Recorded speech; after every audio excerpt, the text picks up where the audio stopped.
Welcome to Engineering Influence, a podcast from the American Council of Engineering Companies. And today we are continuing with our latest research from the ACEC Research Institute. Not too long ago, we took a look at Q4 of the Engineering Business Sentiment Survey with Joe Bates. And today we are joined by Jon Gray, principal at Rockport Analytics, to talk about the macroeconomic look at the impact of the engineering industry at large. And that's the economic assessment of the engineering industry and the 5-year forecast to go along with that, newly published for 2024. Jon, welcome to the program. Thanks, Jeff. Great to be with you here this morning. You know, it really appreciate the work you put into this. This is how many years now have you done the forecast for the Institute? Yeah, this is actually the fifth year. So the fifth year anniversary of the research. So a lot of interesting stuff. And we've got some really, really cool trends that we've been able to dig up over those 5 years.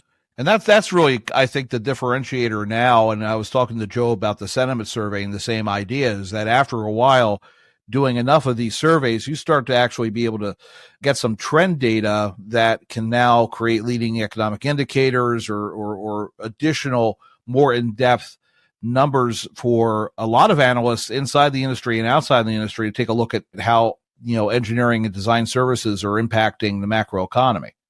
Yeah, exactly. As an economist, data is our friend, and having those long-term trends that we can build into the models, because part of the research that we're going to be talking about this morning is forward-looking, right? We're developing a forecast of where we think the industry is going. And so the more data we have, historical data, the better the models are that allow us to build those forecasts. So let's delve into the report. So what has changed year to year now, looking at the general macroeconomic impact of the engineering design services industry on the U.S. economy? How are we looking in terms of GDP, in terms of employment, those top line indicators?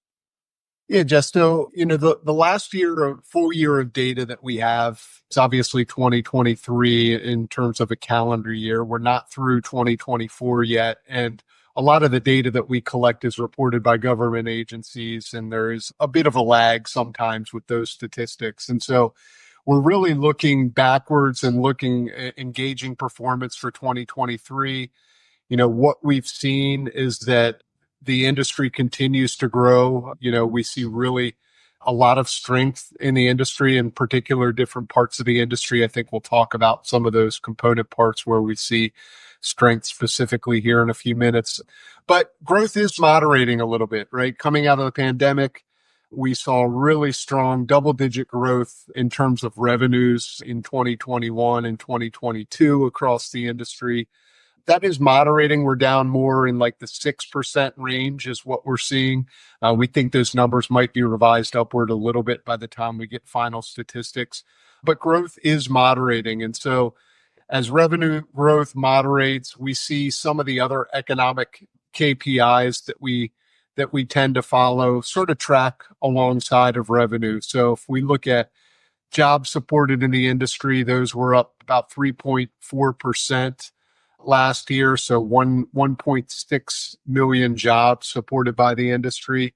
When we look at average wages, we continue to see wage growth, right?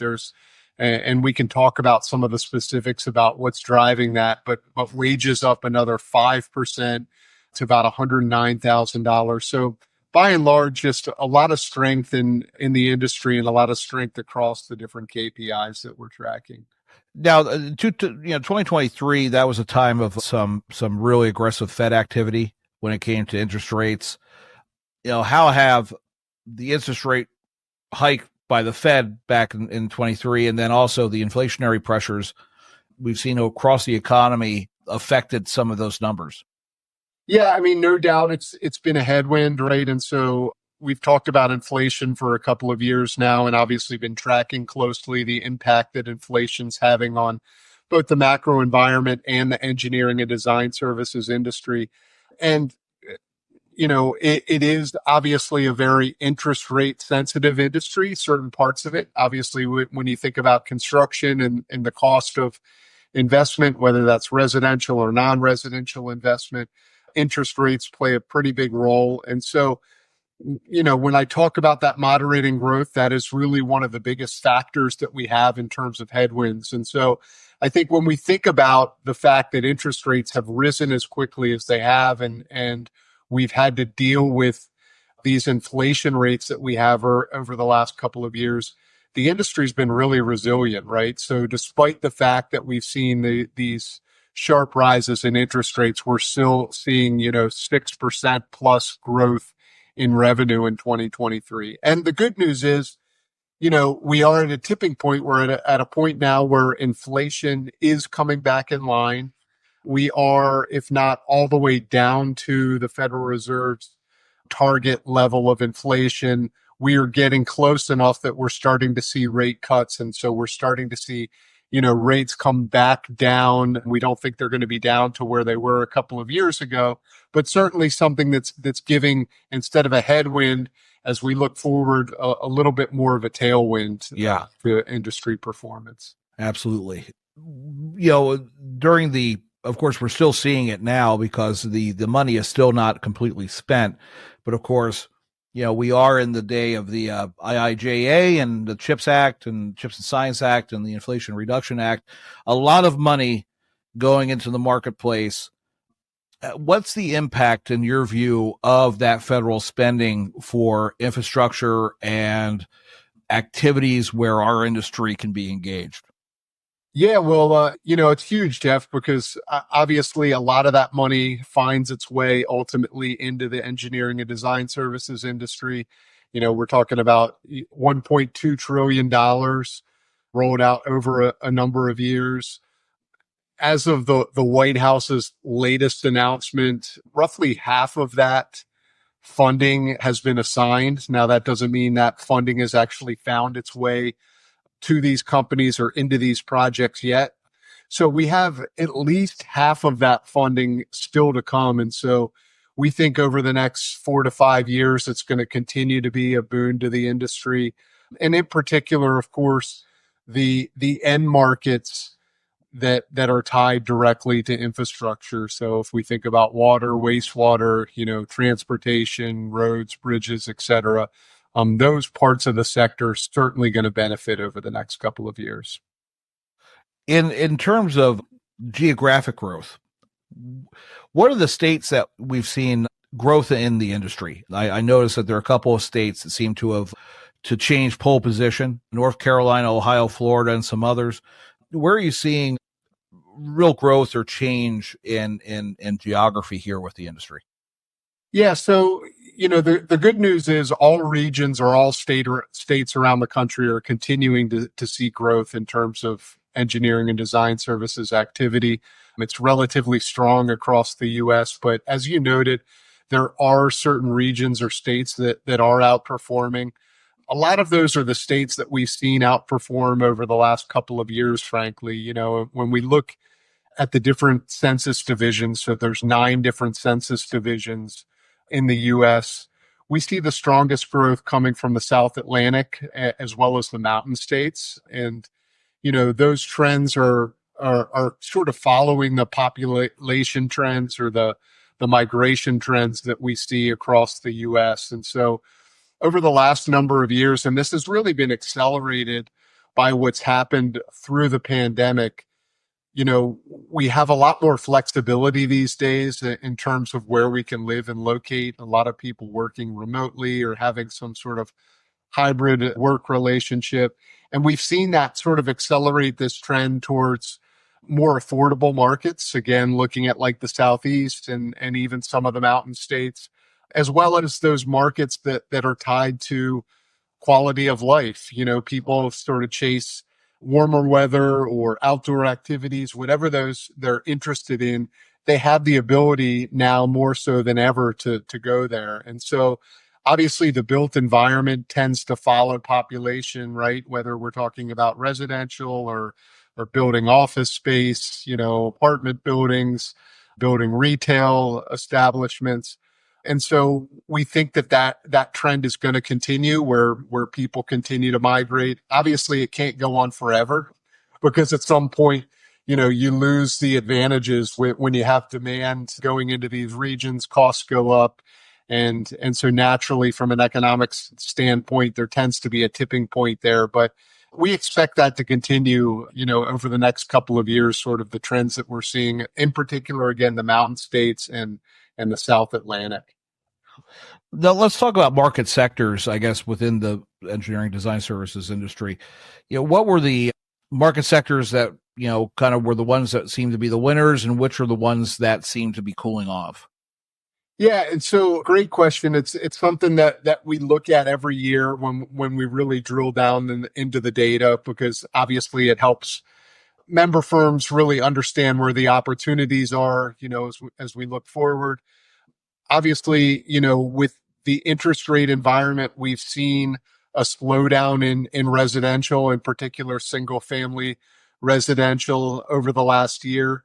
But we do think that the market dynamics and the, pent up demand for single family residential is gonna drive that moving forward. So as interest rates normalize, we think that part of the market is going to do really well. Multifamily, we do see a little bit of oversupply in the marketplace, so we think that there might be some headwinds there over the next few years. In terms of the real high growth areas of the market, I talked about IIJA. I think those are the end markets or sectors that we're really focused on. And so transportation, streets and highways, power. We also see strong growth in education, facilities and construction. In terms of the weakness, relatively speaking, we expect a little bit more weakness in those sectors that tend to be tied more tightly to the macro environment. We are seeing, I talked about this resilience that we're seeing. We are seeing interest rates start to normalize, but we are seeing growth slow a little bit. And as the macro economy starts to slow, those cyclical sectors are going to slow alongside of that. And so when we think about like commercial real estate, when we think about, office space, obviously the supply in office space and some of the dynamics we're seeing in the market there leads us to believe that will grow a little slower. Lodging, amusement and recreation, those more cyclical parts of the industry are going to perform relatively worse over the next few years.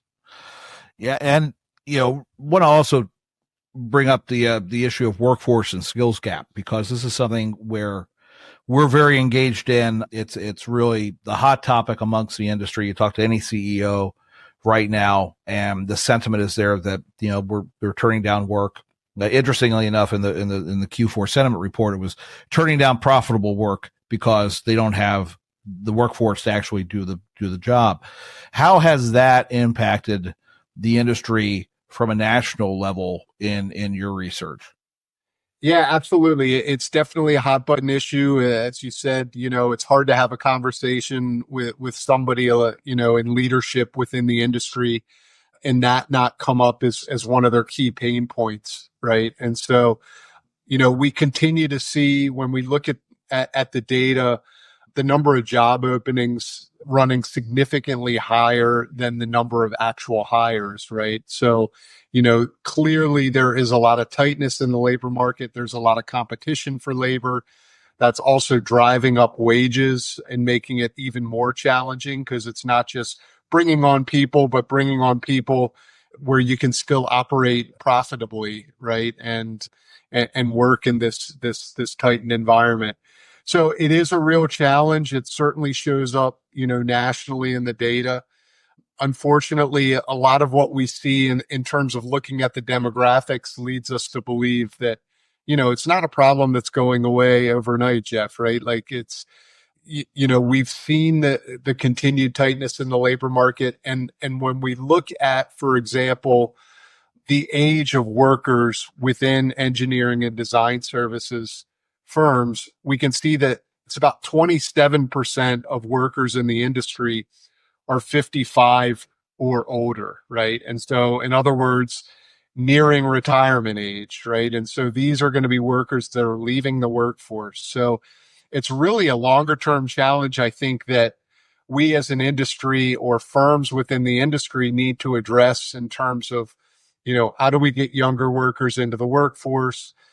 how do we get more productivity out of the workers that we have? It's something that is not going away, tomorrow or the next week or the next month. It's a longer term problem that, I think we're all going to have to address, moving forward. And it's a challenge that's going to be with us for a while.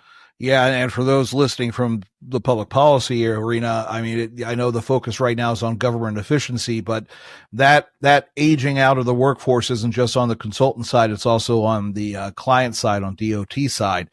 And DOTs across the country are having problems filling roles because of the impacts of COVID, but then also you have a retiring workforce, and they're scrambling for people as well. So that has the double threat of persisting this problem, and also slowing down project delivery, which is something that we don't want to have happen. So something on a public policy side to keep watch on. Jon, we covered a lot of ground here. I mean, outside of looking at specific things, is there anything that we didn't bring up that you want to make sure our audience understands about where things are going with the industry? Yeah, no, like you said, I think we covered kind of the key issues. I think I would just sort of wrap here by saying that, again, the industry is performing very well. There's a lot of opportunities. We talked about some of the challenges. We are seeing growth slow, I should say moderate, really, but we think growth is going to remain above, long-term trend. I mean, everything tells us that the industry is on really solid footing right now. IIJA is obviously a big part of that. The fact that from a macroeconomic standpoint, inflation is coming back in line. We are seeing interest rates start to normalize again.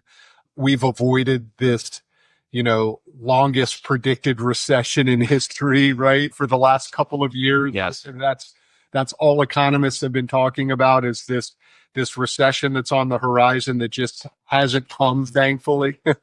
And so, and we don't think it's, reading the tea leaves now, we don't think it's coming, over the next couple of quarters. Obviously, there can always be some sort of external factors that we're not anticipating that can cause, challenges, a geopolitical event or something. But, that's not what we see on the horizon. Things look bright. Obviously, there's a lot of uncertainty still with the incoming Trump administration and what policy is going to look like. I think, we're going to have to wait and see on trade policy and tax policy and how those things shape up. So certainly areas to keep an eye on moving forward. But by and large, things look really good from an industry standpoint, despite some of the challenges that naturally, we're always going through and having to face as an industry.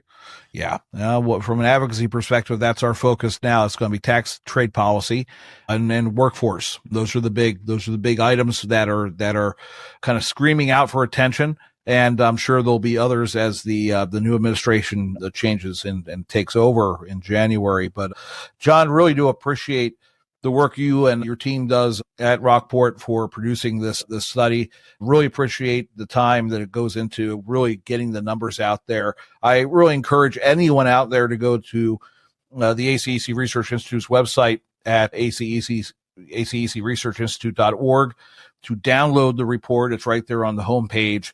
Take it, use it, share it with your colleagues, and come back for our 2025 at the end of the year. So, Jon, thank you very much for joining us, and I appreciate it very much. Yep. Thank you, Jeff. Thanks for having me. And again, this has been Engineering Influence, a podcast from the American Council of Engineering Companies, and we'll see you next time.